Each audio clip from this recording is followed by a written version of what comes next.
আজি আমাৰ ৰাজ্য চৰকাৰৰ ৰাজহ আৰু পুনৰ সংস্থাপন বিভাগে চৰাইদেউ, শিৱসাগৰ, যোৰহাট আৰু গোলাঘাট জিলাৰ ৩১,৯৯১টা পৰিয়াললৈ ১৫,০০০ টকাৰ এককালীন সাহায্য ৰাশি প্ৰদান কৰিছে।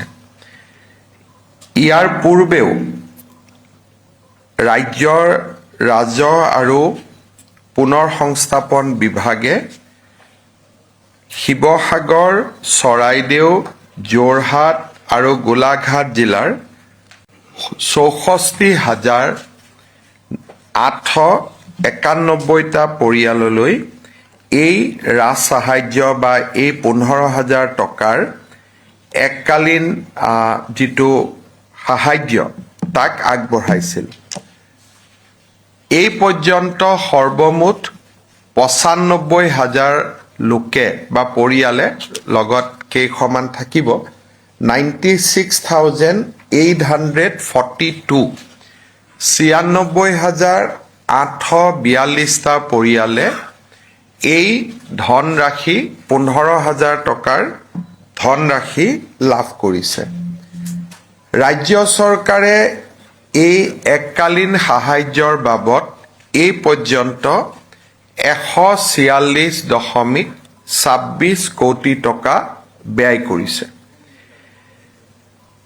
এই ১৫,০০০ টকাৰ আৰ্থিক অনুদানৰ প্ৰক্ৰিয়া প্ৰায় শেষ হৈছে যদিও শিৱসাগৰ বিধানসভা সমষ্টিৰ ৩,০০০ লোকৰ এক তালিকাৰ অনুসন্ধান চলি আছে।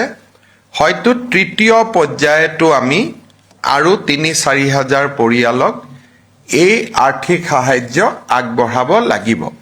ক্ষতিগ্ৰস্ত পৰিয়ালক সম্পূৰ্ণ সহায় কৰাৰ বাবে ৰেপিড ডেমেজ এছেছমেণ্টৰ কামো আমাৰ এই চাৰিওখন জিলাত পূৰ্ণ গতিত চলি আছে।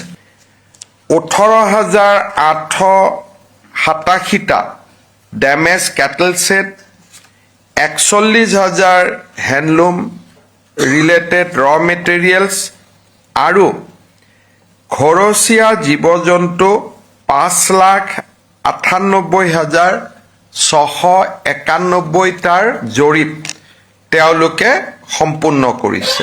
২৮ বা ২৯ আগষ্টত প্ৰথম পৰ্যায়ৰ ছাৰ্ভে শেষ হোৱাৰ লগে লগে এই ছাৰ্ভেত ক্ষতিগ্ৰস্ত হোৱাৰ যিখন তালিকা তাক আমি ৱেব পৰ্টেলৰ জৰিয়তে প্ৰকাশ কৰিম, যাতে সকলোৱে নিজৰ নিজৰ নাম তাত আছেনে নাই, ডেমেজ তেওঁলোকে জনোৱা মতে নথিভুক্ত হৈছেনে নাই তাক যাতে তেওঁলোকে পৰ্যবেক্ষণ কৰিব পাৰে। ৰাইজৰ অভিযোগ থাকিব যে মোৰ নাম অহা নাই বা মই বিচৰা ধৰণে মোৰ নথিভুক্ত হোৱা নাই। এই অভাৱ অভিযোগবিলাক দূৰ কৰিবৰ বাবে আমি ১ ছেপ্টেম্বৰ বা ২ ছেপ্টেম্বৰৰ পৰা দ্বিতীয় লানি জৰীপ আৰম্ভ কৰিম। দ্বিতীয়বাৰৰ জৰীপ আমি ১০ বা ১১ ছেপ্টেম্বৰত আমি শেষ কৰিম। চূড়ান্ত তালিকা আমি ১৫ বা ১৬ ছেপ্টেম্বৰত আমি আপলোড কৰিম আৰু তাৰ পিছতো যদি ৰাইজৰ অভিযোগ থাকে আমাৰ জৰীপকৰ্তাসকল তৃতীয়বাৰলৈও আমি জৰীপ ক্ষেত্ৰলৈ যাবৰ বাবে প্ৰস্তুত হৈ থাকিম। যে দুৰ্গা পূজাৰ আগতে অৰ্থাৎ ৯-১০ অক্টোবৰৰ আগতে বা ছেপ্টেম্বৰৰ শেষলৈ যদি তৃতীয় জৰীপৰ প্ৰয়োজন নহয় আমি এই ৰেপিড এছেছমেণ্ট অনুসৰি মানুহক পাবলগীয়া ধনৰাশি আমি যাতে ডিবিটিৰ জৰিয়তে এনেকৈয়ে হস্তান্তৰ কৰিব পাৰোঁ। এই পৰ্যন্ত ২৬,৬৮১টা হাউচ ডেমেজকে আদি কৰি বৰ্তমানলৈকে প্ৰায় ৪৮০ কোটি টকাৰ ক্ষয় ক্ষতি আমাৰ পৰ্টেলত লিপিবদ্ধ হৈছে বা পৰ্টেলত আহিব পাৰিছে। বানাক্ৰান্তত মৃত লোকসকললৈও প্ৰতিগৰাকী ব্যক্তিলৈ 9 লাখ টকাকৈ আগবঢ়োৱাৰ কামো আমি প্ৰায় শেষ কৰিব পাৰিছো।